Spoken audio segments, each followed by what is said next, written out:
Γεια σας και καλώς ορίσατε σε ένα ακόμη βίντεο. Σήμερα θα δούμε το πρώτο μας PC build στο κανάλι. Οπότε πάμε κατευθείαν να δούμε τα specs. Για επεξεργαστή έχουμε τον Ryzen 2600H, ένας εξαπύρινος αρκετά ικανός επεξεργαστής ακόμα και σήμερα. Για μητρική μια απλή MSI Α320. Για RAM Patriot Viper 3200 MHz 16GB, 2 ντυμάκια των 8. Για κάρτα γραφικών μια Zotac RTX 2060A. Για χώρο αποθήκευσης έναν SSD Patriot P210 512GB, 2,5 απλός SSD. Τροφοδοτικό ένα Thermaltake TR2 700W 80+ Gold και case για κουτί από μια εταιρεία την οποία δεν την έχω ξαναχρησιμοποιήσει, δεν την ήξερα ποτέ, First Player V2A. Πάμε λοιπόν να δούμε και το αποτέλεσμα.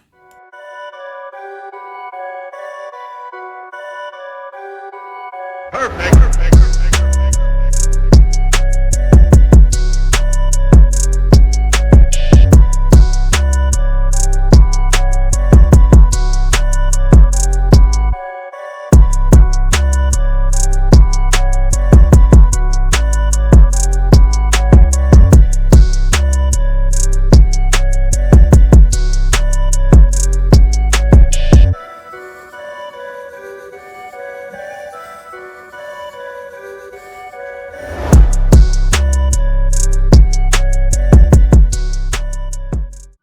Και πάμε να δούμε πώς αποδίδει ο υπολογιστής σε 3 σύγχρονα AAA απαιτητικά παιχνίδια. Και πάμε να περάσουμε στο πρώτο μας παιχνίδι, το οποίο είναι το πασίγνωστο και βραβευμένο God of War. Έχουμε επιλέξει high γραφικά, 1080 ανάλυση χωρίς κάποια μέθοδο upscale, DLSS ή FSR, ώστε να δούμε ακριβώς τι μπορεί να κάνει η 2060.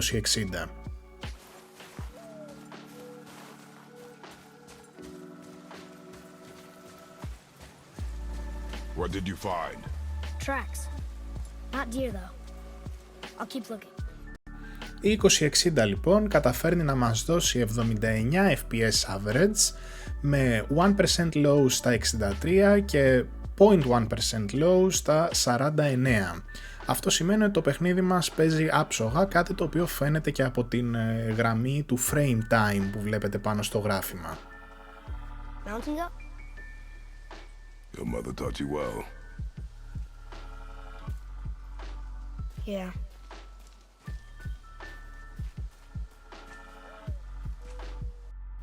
Περνάμε στο επόμενο παιχνίδι, το Horizon Zero Dawn, στο οποίο και αυτό έχουμε βάλει 1080 ανάλυση και έχουμε επιλέξει πάλι τα high γραφικά.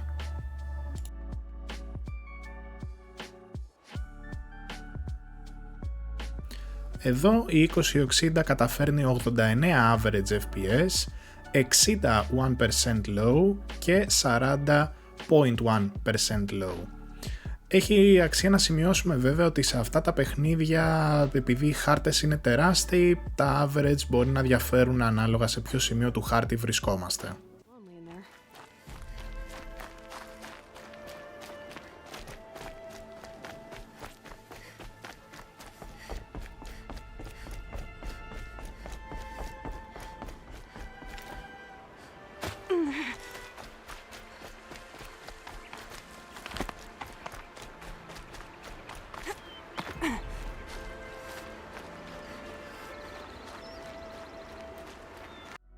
Και πάμε και στο τρίτο μας παιχνίδι, στο Spider-Man.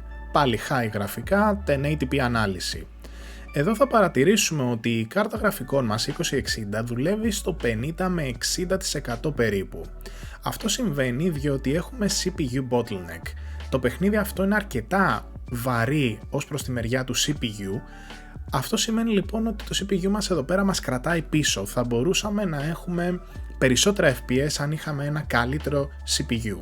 Παρ' όλα αυτά, τα FPS είναι αρκετά υψηλά, οπότε μπορούμε να παίξουμε το παιχνίδι άνετα. Έχουμε λοιπόν 65 FPS average, 43 FPS 1% low και στα 0.1% low είμαστε στα 37.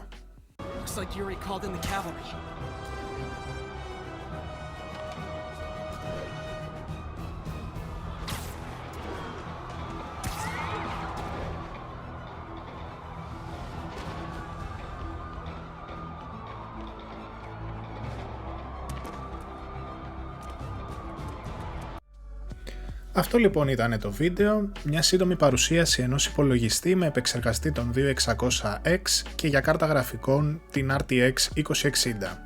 Το συμπέρασμα είναι ότι με αυτό το συνδυασμό CPU-GPU μπορούμε να παίξουμε τα πάντα με ικανοποιητικά FPS σε 1080p ανάλυση, αλλά και σε 1440p για πιο ελαφριά παιχνίδια ή χρησιμοποιώντας το DLSS και το FSR για upscaling. Ελπίζω να σας άρεσε η παρουσίαση αυτού του mid-range συστήματος και να τα ξαναπούμε σε επόμενο βίντεο. Γεια σας!